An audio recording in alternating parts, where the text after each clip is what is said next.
Hello दोस्तों, कैसे हो आप लोग। आशा करते हैं आप लोग अच्छे होंगे और आगे भी अच्छे ही रहना दोस्तों। हम लोग इस वीडियो में क्लास 6 का हिंदी बुक, जो एनसीईआरटी का हिंदी बुक है, उसका नाम बसंत है, उसका चैप्टर नंबर 2 बचपन का सारा क्वेश्चन आंसर इस वीडियो में हम लोग देखेंगे और सॉल्व करेंगे दोस्तों।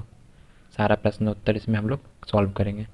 तो चलिए शुरू कर लेते हैं सारा क्वेश्चन आंसर को सॉल्व करना। तो दोस्तों इसमें पहला प्रश्न है, लेखिका बचपन में इतवार की सुबह क्या क्या काम करती थी। तो इसका उत्तर हम लोग लिखेंगे, बचपन में इतवार की सुबह लेखिका अपने मोजे धोती थी, फिर जूतों पर पॉलिश करके उस कपड़े या ब्रश से रगड़कर चमकाती थी। और प्रश्न संख्या 2 में है, तुम्हें बताऊंगी कि हमारे समय और तुम्हारे समय में कितनी दूरी हो चुकी है, इस बात के लिए लेखिका क्या क्या उदाहरण देती है। तो इस बात के लिए क्या क्या उदाहरण देती है ये लिखना है दोस्तों। तो हम लोग को उत्तर में हम लोग लिखेंगे, लेखिका अपने समय से आज के समय की दूरी को बताने के लिए निम्नलिखित उदाहरण प्रस्तुत कर रही है। क, तब उन दिनों रेडियो और टेलीविज़न की जगह कुछ घरों में ग्रामोफोन होते थे। ख में हम लोग लिखेंगे, पहले कुल्फ़ी होती थी अब आइसक्रीम हो गई है। कचौड़ी समोसा अब पैटीज में बदल गया है। गो में लिखेंगे, फल से और खसखस के शरबत के स्थान पर कोक और पेप्सी जैसे शीतल पेय ने ले लिया। उनके समय में कोक नहीं, लेम लेमनेड बिमटो मिलती थी। प्रश्न संख्या 3 में है, पाठ से पता करके लिखो कि लेखिका को चश्मे क्यों लगाना पड़ा। और इसमें दूसरा क्वेश्चन है, चश्मा लगाने पर उनके चचेरे भाई उन्हें क्या कहकर चिढ़ाते थे। तो इसका उत्तर हम लिखेंगे, लेखिका को रात में टेबल लैंप के सामने बैठकर पढ़ने के कारण उनकी नज़र कमज़ोर हो गई थी, इस वजह से उन्हें चश्मा लगाना पड़ा। उनके चचेरे भाई चश्मा लगाने पर उन्हें छेड़ते हुए कहते थे, आँख पर चश्मा लगाया ताकि सूझे, दूर की, यह नहीं लड़की को मालूम सूरत बनी लंगूर की। और प्रश्न संख्या 4 में है, लेखिका अपने बचपन में कौन कौन सी चीज़ें मज़ा लेकर खाती थी, उनमें से प्रमुख फलों के नाम लिखें। तो इसका उत्तर हम लोग लिखेंगे, लेखिका बचपन में चॉकलेट को बड़े मज़े से खाती थी, उनको सप्ताह में एक बार चॉकलेट खरीदने की छूट थी। लेखिका चॉकलेट को साइड साइड बोर्ड पर रख देती थी, फिर बिस्तर पर लेट कर मज़े से खाती थी। इसका अतिरिक्त कुल्फ़ी, शहतूत, फालसे के शरबत, चॉकलेट, पेस्ट्री तथा फल मज़े ले लेकर खाती थी। कुछ प्रमुख फल कफ का फल और चेस चेस्टनट था। और इसी पाठ से स्मरण से आगे में प्रश्न संख्या 1 में है, लेखिका के बचपन में हवाई जहाज की आवाज़ें, घुड़सवारी, ग्रामोफोन और शोरूम में शिमला कॉकल ट्रेन का मॉडल ही आश्चर्यजनक आधुनिक चीज़ें थी। क्या आज क्या आश्चर्यजनक आधुनिक चीज़ें तुम्हें आकर्षित करती है, जिसमें हम लोग लिखना है क्या क्या हम सबको आश्चर्यचकित करती है, उसका नाम लिखना। तो हम लोग लिखेंगे, आज की आश्चर्यजनक आधुनिक चीज़ें हैं computer, television, internet, mobile, robot, metro train, motor car, bike इत्यादि। इनके प्रति हम आज ज़्यादा आकर्षित होते हैं। प्रश्न संख्या 2 में है, अपने बचपन की किसी मनमोहक घटना को याद करके विस्तार से लिखो। तो इसका उत्तर आपको खुद से देना पड़ेगा, क्योंकि ये मनमोहक घटना आपको ही पता होगा और ये सबके लिए अपना अपना होगा, तो इसलिए आपको खुद से लिखना पड़ेगा। और अनुमान और कल्पना में इसी पाठ से प्रश्न संख्या 1 में है, सन 1935 से 40 के लगभग लेखिका को बचपन शिमला में अधिक दिन गुजरा, उन दिनों के शिमला के विषय में जानने का प्रयास करो। तो इसका उत्तर हम लोग लिखेंगे, लेखिका का बचपन अधिकांशतः शिमला में गुजरा। उन दिनों शिमला विकसित होने लगा था, वहाँ रेस्टोरेंट, मॉल, अच्छी दुकानें आदि खुल गई थी। छोटी छोटी पहाड़ियों से घिरा शहर, चढ़ाई चढ़कर गिरजा मैदान पहुँचना और उतर कर उतरकर मॉल जाना, ये सब घटनाएं सुखद थी। संध्या के समय धुंधलाके में घर आते पहाड़, रिज पर बढ़ती रौनक, मॉल के दुकानें की चमक और कैंडल पॉइंट, ये सब शिमला की खूबसूरती की झलक दिखाते हैं। प्रश्न संख्या 2 में है, लेखिका ने इस स्मरण में सर्वर के माध्यम से अपनी बात बताने की कोशिश की, लेकिन सर्वर का कोई परिचय नहीं दिया। अनुमान लगाइए कि सर्वर कौन हो सकता।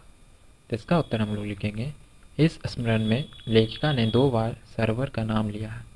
सर्वर का नाम लेखिका ने संकेत के रूप में लिया है। इसके अलावा उस व्यक्ति के लिए अन्य संबोधन का प्रयोग नहीं हुआ, अतः संभव है कि सर्वर कोई पत्रकार या उनका मित्र लेखक रहा होगा जिन्हें वह अपनी जीवनी सुना रही है।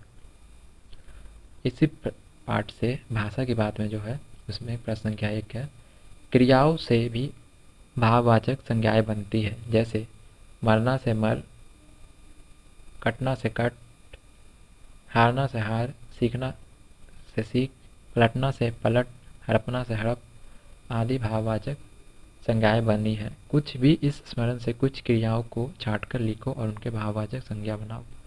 तो इसमें हो जाएगा, क्रिया है गूंजना, तो इसका हो जाएगा गूंज। उभर, तो इसका हो जाएगा उभरना। दौड़ना का हो जाएगा दौड़। चढ़ना का हो जाएगा चढ़ाई। चाल का हो जाएगा चलन। गहराना का हो जाएगा गहराई। खींचना का हो जाएगा खींच। बदलना का हो जाएगा बदलाव। प्रश्न संख्या 2 में है, 4 दिन कुछ व्यक्ति 1 लीटर दूध आदि शब्दों के प्रयोग पर ध्यान दो तो पता चलेगा कि इनमें 4 कुछ और 1 लीटर से संख्या परिणाम का भास होता है, क्योंकि ये संख्यावाचक विशेषण है। इनमें में 4 दिन से निश्चित संख्या का बोध होता है, इसलिए इसको निश्चित संख्यावाचक विशेषण कहते हैं। और कुछ व्यक्ति से अनिश्चित संख्या का बोध होने से अनिश्चित संख्यावाचक विशेषण कहते हैं। इसी प्रकार 1 लीटर दूध से परिणाम का बोध होता है, इसलिए परिणामवाचक विशेषण कहते हैं। अब तुम नीचे लिखे वाक्यों को पढ़ो और उनके सामने विशेषण के भेदों को लिखो। जैसे पहला है, मुझे 2 दर्जन केले चाहिए, तो ये हो जाएगा 2 दर्जन, संख्यावाचक विशेषण हो जाएगा।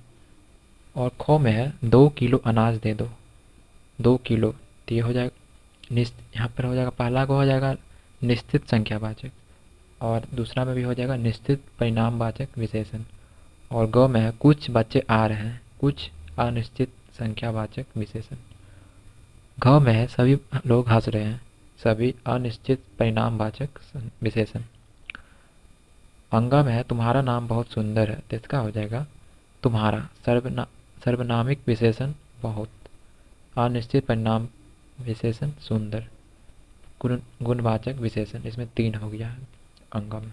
प्रश्न संख्या 3 में है, कपड़ों में मेरी दिलचस्पी मेरी मौसी जानती थी।